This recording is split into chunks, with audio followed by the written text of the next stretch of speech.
الحمدللہ رب العالمین والعاقبۃ للمتقین والصلاۃ والسلام علی اشرف الانبیاء والمرسلین نبینا محمد وعلی آلہ وصحبہ اجمعین، اما بعد۔ خواتین و حضرات، السلام علیکم ورحمۃ اللہ وبرکاتہ۔ آپ سب کا اس نشست میں استقبال ہے۔ ہماری گفتگو گناہ اور اس کے اثرات۔ ابھی تک ہم یہ جان رہے تھے گناہ کسے کہتے ہیں، کون کون سے گناہ ہیں جو بہت زیادہ ہمارے لیے ہلاکت کا سبب بننے والے ہیں، وہ گناہ جو ہمارے معاشرے میں، ہمارے گھروں میں عام ہیں، اسی تعلق سے ہماری گفتگو چل رہی تھی۔ آج بھی انشاءاللہ العزیز اسی موضوع کو جاری رکھیں گے اور انہی علماء کرام کے ساتھ جو پچھلی نشست میں ہمارے ساتھ تھے۔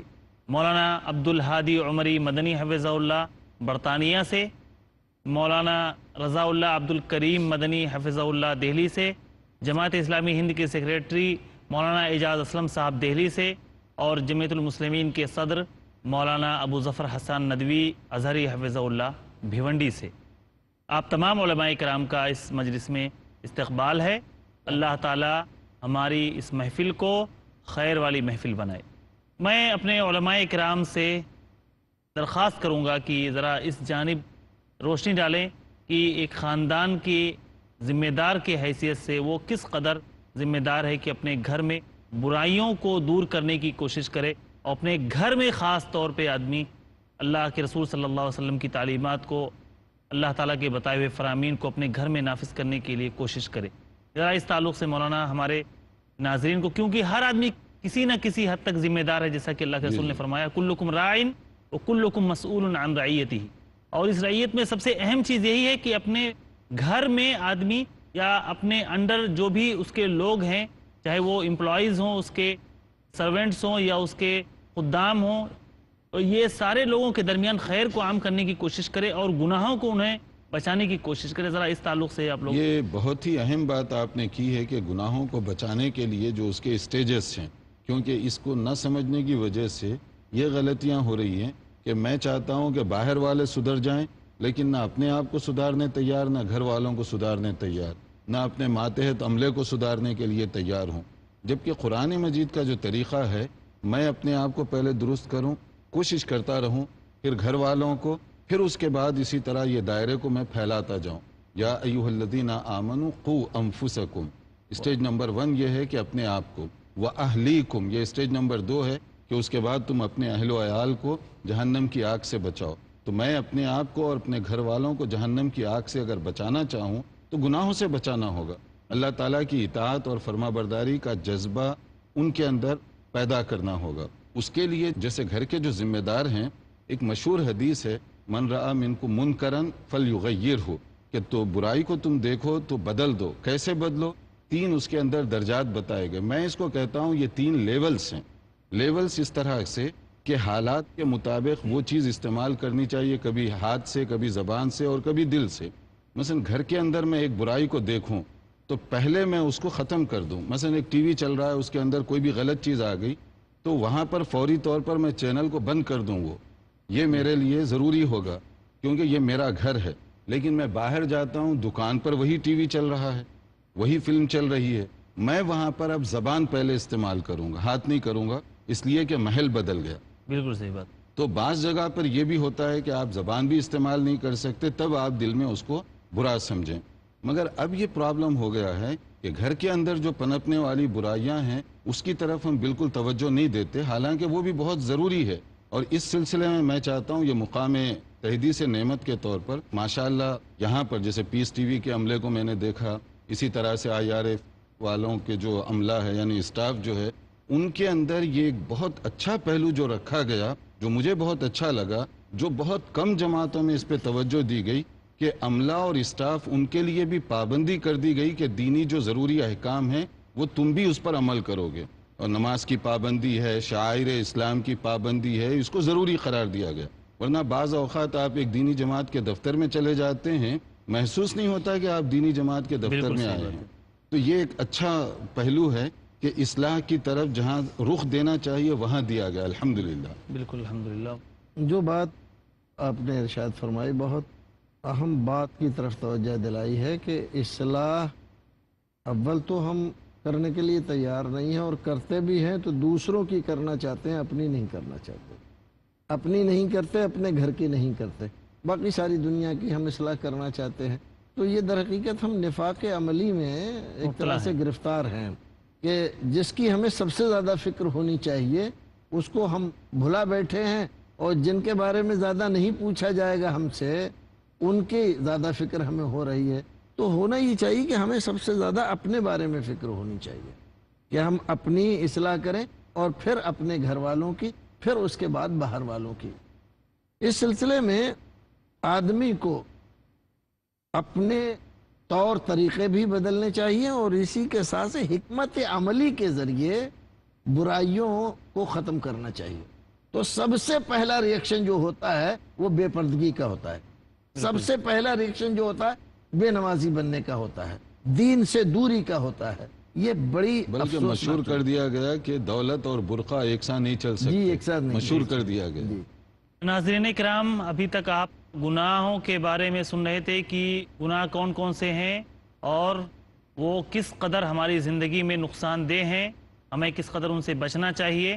بہت سارے لوگ یہ سمجھتے ہیں کہ گناہ کرنے سے چونکہ ہمیں فوری طور پر کوئی گرفت نہیں کی جاتی ہے، فوری طور پر اللہ کی طرف سے کوئی پکڑ نہیں آتی ہے، یا دنیاوی طور پر کوئی ہمیں نقصان و گھاٹے کا سامنا نہیں کرنا پڑتا ہے، اس لیے اس میں حرج کیا ہے، کرتے چلے جاتے ہیں، اللہ کی رسی ڈھیلی رہتی ہے، گناہ پہ گناہ، گناہ پہ گناہ کیے جاتے ہیں.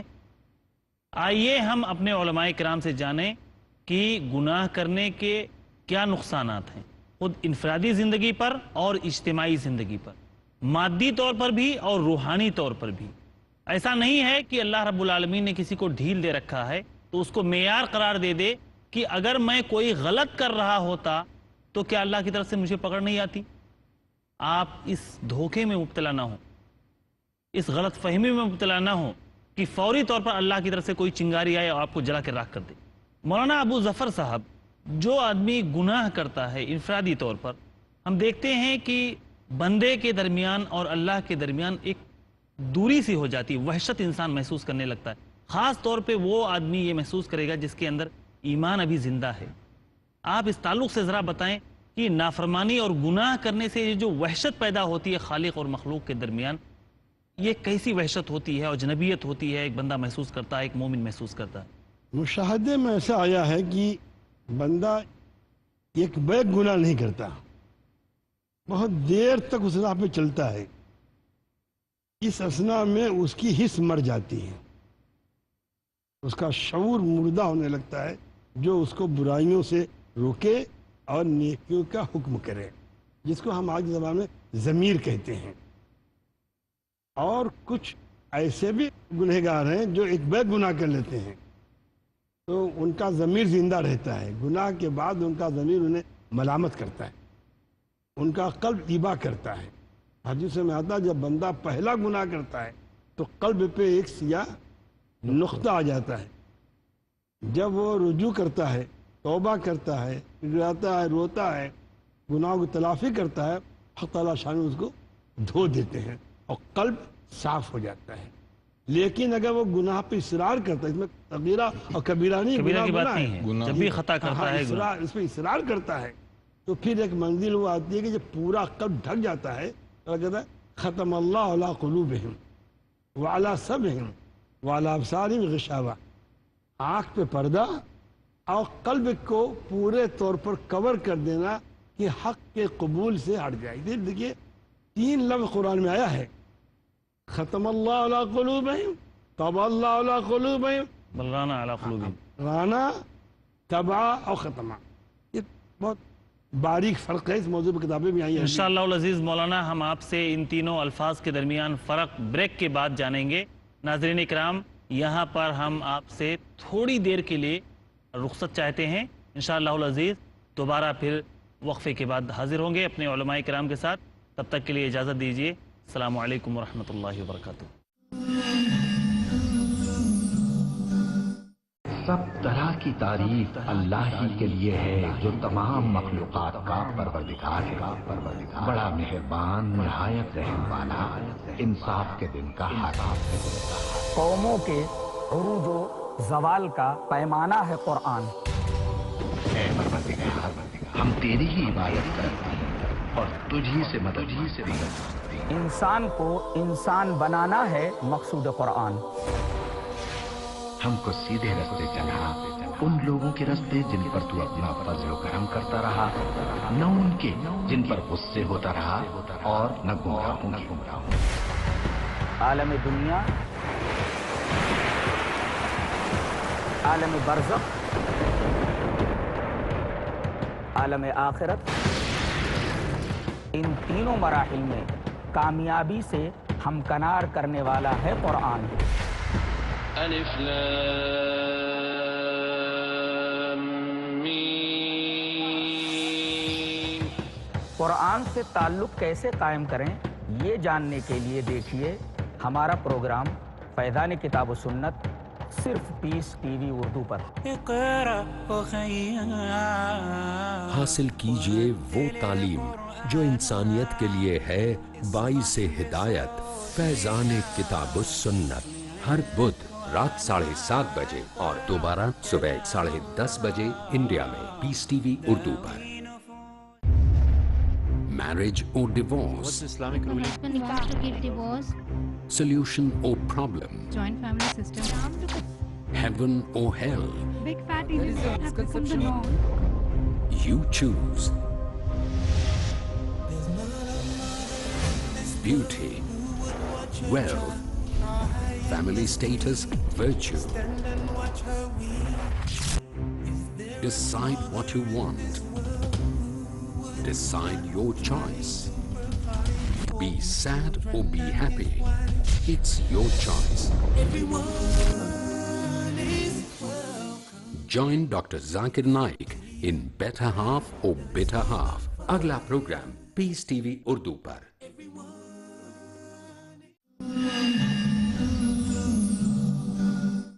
السلام علیکم ورحمۃ اللہ وبرکاتہ۔ ناظرین کرام، مختصر سے وقفے کے بعد دوبارہ پھر حاضر ہیں۔ انسان جب گناہ کرتا ہے تو اس کے دل پر ایک سیاہ نقطہ پڑ جاتا ہے۔ توبہ کر لیا تو وہ سیاہی ختم ہو جاتی ہے، لیکن اگر گناہ پہ گناہ کرتا رہا تو وہ سیاہی بڑھتی رہتی ہے، یہاں تک کہ اس کا پورا دل سیاہ ہو جاتا ہے۔ اور یہ وہ سٹیج ہے، یہ وہ حالت ہے جس کو قرآن نے ختم سے تعبیر کیا ہے۔ مولانا ابو ظفر صاحب آپ بتا رہے تھے قرآن میں 3 اصطلاحیں اللہ رب العالمین نے استعمال کی ہیں، ران، طبع اور ختم۔ ذرا اس کے درمیان کیا فرق ہے آپ بتا رہے تھے؟ دیکھیے، ختم کا لفظ جب بدلے گا تو یقیناً کہنے کی تبدیلی ضرور ہوگی معنی کی، یہ ضابطہ ہے۔ بالکل، وہ ہم بولتے ہیں ایک ہی معنی میں اور آتا بھی ہے قریب قریب، کبھی طبع کو بولتے ہیں ختم کے معنی میں، کبھی ختم بولتے ہیں طبع کے معنی میں۔ ختم ہے وہ نتیجہ ہے جی، انسان کی بدعمالیوں کا، اس کے شامت اعمال کا، جب وہ سب کر چکا ہوتا تب ختم ہوتا ہے۔ مہر لگا دینا، مہر لگانا، مہر لگانا طبع کے بارے میں بھی آتے ہیں، لیکن یہ فطری طبیعت ہے انسان کی کہ اس میں یہ مادہ موجود ہے کہ وہ برائی کرے۔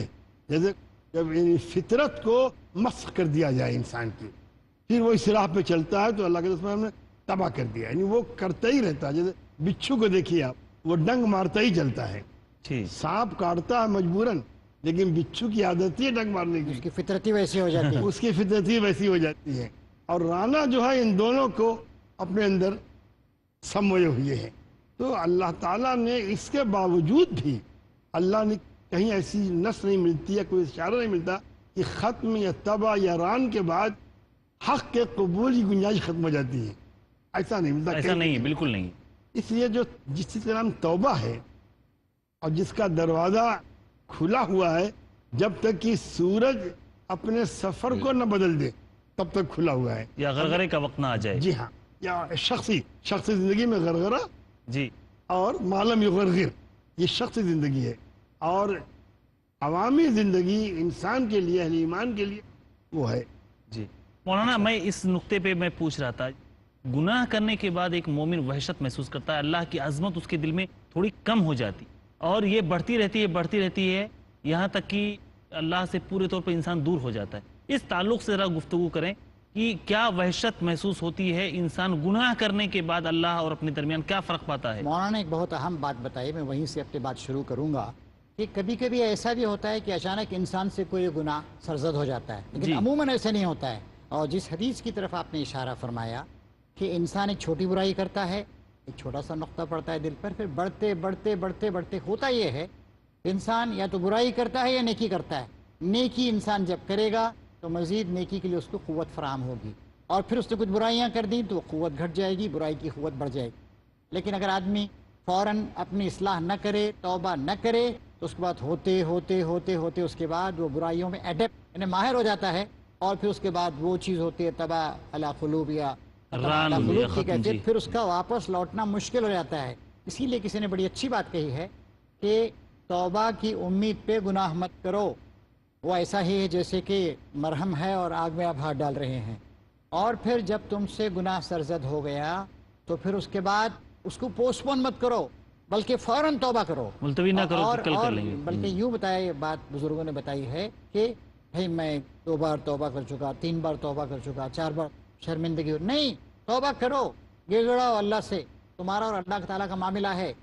اگر تم اس طریقے سے توبہ کرتے رہے انشاءاللہ 2 4 6 بار توبہ کرنے کے بعد انسان کو کچھ شرم آئے گی، میں اپنا اللہ سے بار بار توبہ کر رہا ہوں، پھر بھی غلطی کر رہا ہوں۔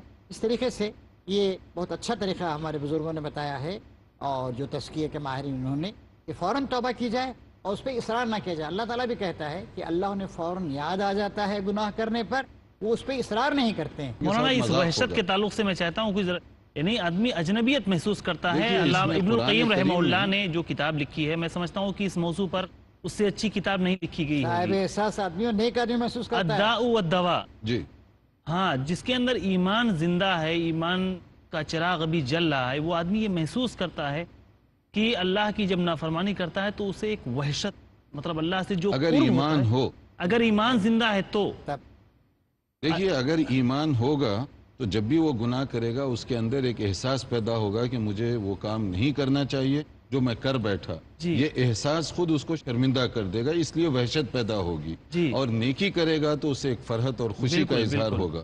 جیسے اگر آپ دیکھیے کہ ہم گھر کے اندر مثلا نماز کی پابندی کریں، حرام اور حلال کھانے پینے میں اس کے اندر تمیز کریں، تو اس کی وجہ سے ایک روحانی جو خوشی محسوس ہوتی ہے بالکل صحیح بات۔ کہ مثلا اب میں صبح گھر کے اندر بیٹھا ہوا ہوں، میں دیکھ رہا ہوں کہ میری اہلیہ بھی نماز کے لیے اٹھی ہے، بچے بھی نماز کے لیے جاگے ہیں، نماز کے بعد وہ کچھ دیر قرآن کریم کی تلاوت کر رہے ہیں، تو اس سے جو روحانی سکون ملے گا نا، وہ الفاظ میں یعنی نہیں بیان کیا اپنی جا فیملی سکتا۔ میں، اپنے خاندان میں ہاں۔ دیکھتا ہے کہ بھلائیاں پنپ رہی ہیں، خیر عام ہو رہا ہے، تو اس سے سکون جو جی۔ ملے گا، یہی ہے الا بذکر اللہ تطمئن القلوب، بالکل تو آدمی صحیح۔ کو ایک سکون ہوگا۔ اس کے بجائے اگر میں دیکھوں کہ نہ بیوی نمازی ہے، نہ بچے نمازی ہیں، پھر اس کے اندر اور جو دوسری برائیاں پیدا ہو رہی ہیں، تو اس سے ایک کڑن چبن پیدا ہوگی، اور یہ بالکل۔ چبن جو ہے انسان کے لیے بہت زیادہ تکلیف دہ ہوتی ہے۔ مولانا رضا اللہ صاحب، اللہ کے رسول صلی اللہ علیہ وسلم نے صحیح مسلم میں فرمایا ہے اذا لم تستحی فاصنع ما شئت، انسان کے اندر سے سب سے پہلے غیرت اور حیا مرتی ہے، پھر وہ گنہگار بنتا ہے،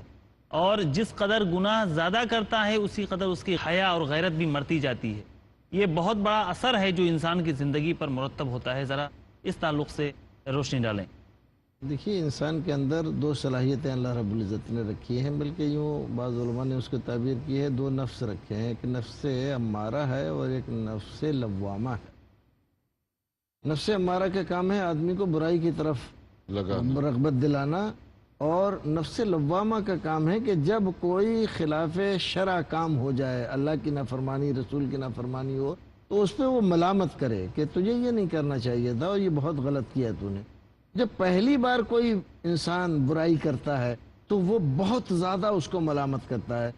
مثال کے طور پہ ایک انسان جس نے کبھی کوئی گندی فلم نہیں دیکھی، کوئی آدمی اس کو پکڑ کے لے گیا سنیما گھر میں جا کے بٹھا دیا، تو وہ وہاں جتنے ڈر کے جاتا ہے اور جو اتنی دیر وہاں بیٹھا رہتا ہے اس کی کیفیت بہت ہی عجیب ہوتی ہے، اور جب وہاں سے نکل کے آتا ہے اس کے دل کی عجیب حالت ہوتی ہے۔ لیکن بار بار اگر اسی کو دہرائے وہ، تو پھر وہ مادہ ہی ختم ہو جاتا ہے، نہ ڈر ہوتا ہے، نہ اس میں کوئی ملامت ہوتی ہے، دل میں کوئی چیز بھی باقی نہیں احساس ہی رہتی، باقی نہیں احساس رہتا۔ باقی نہیں رہتا، احساس مر جاتا ہے۔ گناہ کا سب سے بڑا اثر اس کے دل پر ہوتا ہے، اسی کو رسول اکرم نے کہا ہے اذا صلحت صلح الجسد کلہ واذا فسدت فسد الجسد کلہ۔ دیکھیے حضرت عبداللہ ابن مبارک نے کہا رأیت الذنوب تمیت القلوب وقد یورث الظلم